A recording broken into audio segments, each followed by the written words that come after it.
Bismillahirrahmanirrahim. Assalamualaikum dan salam sejahtera diucapkan kepada pesyarah saya, Dr. Muhammad Khalid, Muhammad Nasir, para pesyarah, para panel dan rakan-rakan sekalian. Nama saya Muhammad Hafiz bin Hashim, A166285.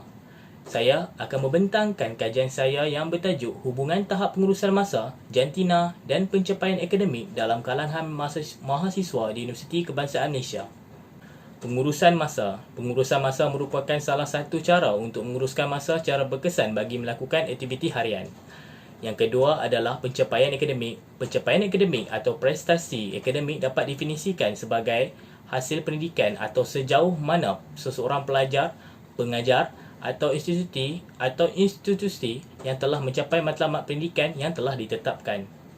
Kecemerlangan seseorang mahasiswa sentiasa dikaitkan kepada prestasi dan pencapaian akademik mereka. Jantina merujuk kepada psikologi atau ciri-ciri tingkah laku yang berkaitan dengan perempuan dan lelaki. Oleh itu, tujuan kajian ini bertujuan untuk melihat tahap pengurusan masa mahasiswa dan pencapaian akademik mereka.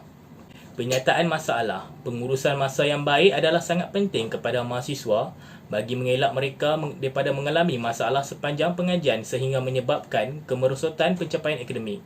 Antara kesan daripada kegagalan yang menguruskan masa termasuklah sentiasa merungut, tidak mempunyai masa dan menjadi sikap seseorang itu kepada suka menangguh pekerjaan yang dilakukan. Seterusnya, Menurut Salwati dan Masliza 2017, para pelajar yang tidak mampu menguruskan masa dengan baik akan membuat ulang kaji peperiksaan di saat akhir. Kumpulan pelajar ini akan menghadapi masalah untuk menyelesaikan tugasan yang diberikan oleh pesyarah dalam masa yang ditentukan. Hasilnya, skor ujian prestasi akademik mereka akan memburuk dan akan mengakibatkan tahap motivasi pelajar lain dan menyebabkan motivasi pelajar kian menurun.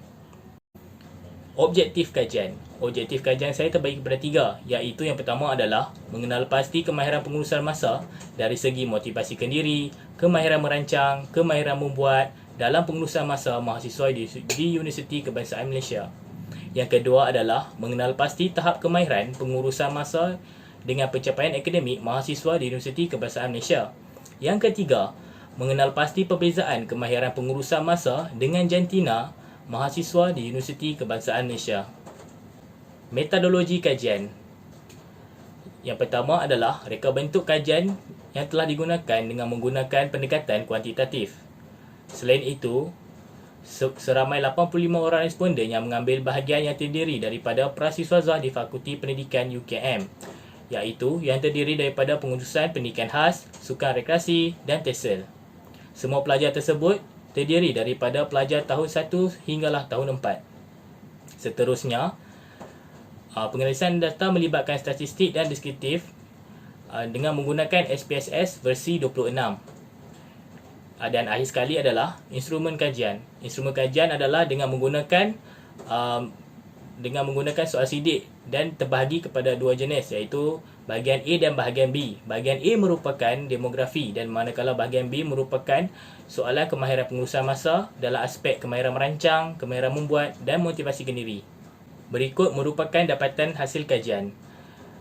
Jadual pertama tersebut menunjukkan demografi responden kajian. Selepas pekaji melakukan pembersihan data, pekaji mendapati terdapat data yang tidak konsisten bagi 3 orang responden, outlier. Oleh demikian, daripada keseluruhan 85 orang responden yang terkumpul, sejumlah 82 orang responden sahaja yang terlibat dalam kajian ini. Analisis deskriptif. Berdasarkan jadual yang pertama, dalam bahagian ini, hasil pembincangan yang dinyatakan akan menjawab persoalan kajian. Yang pertama iaitu meliputi tahap kemahiran pengurusan masa dalam segi motivasikan diri, kemahiran merancang dan kemahiran membuat. Oleh itu, berdasarkan gambar yang pertama menunjukkan secara keseluruhannya dapat disimpulkan bahawa kemahiran pengurusan masa mahasiswa UKM berada pada tahap yang sederhana dengan mencatat nilai min 3.67. Seterusnya adalah analisis statistik inferensi yang digunakan untuk menguraikan hubungan antara satu pemboleh ubah dengan pemboleh ubah yang lain.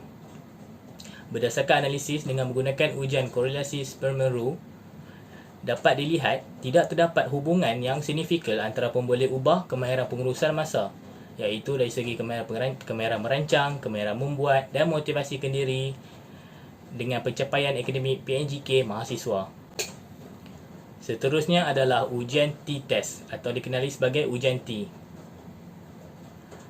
Digunakan untuk menjawab persoalan adakah terdapat perbezaan di antara kemahiran pengurusan masa dan jantina. Dalam kajian ini, pengkaji menggunakan ujian Shapiro-Wilks untuk menilai kenormalan taburan data. Hasil ujian tersebut mendapati data bagi kemahiran pengurusan masa antara lelaki dan perempuan adalah bertaburan secara normal. Skor kemahiran pengurusan masa bagi pelajar lelaki adalah 3.67, tidak berbeza dengan mean skor bagi pelajar perempuan. Hal ini menjelaskan sesungguhnya perbezaan jantina tahap pengurusan masa antara mereka adalah tidak berbeza. Kemudian, berdasarkan jadual ketiga, dapat disimpulkan tidak terdapat perbezaan mean score yang signifikan bagi kemahiran pengurusan masa antara mahasiswa lelaki dan perempuan. Kesimpulan. Berdasarkan kesimpulan hasil kajian ini, dapat dilihat bahawa kajian dijalankan telah mencapai objektifnya dalam mengenal pasti hubungan pengurusan masa, jantina dan pencapaian akademik dalam kalangan mahasiswa di Universiti Kebangsaan Malaysia. Yang kedua adalah, pengurusan masa yang sempurna bukan sahaja boleh meningkatkan pencapaian akademik, tetapi mampu mengurangkan tekanan para pelajar di universiti. Yang ketiga adalah, tiada perbezaan kemahiran pengurusan masa dengan jantina maupun lelaki atau perempuan. Itu sahaja pembentangan daripada saya pada kali ini. Sekian, terima kasih.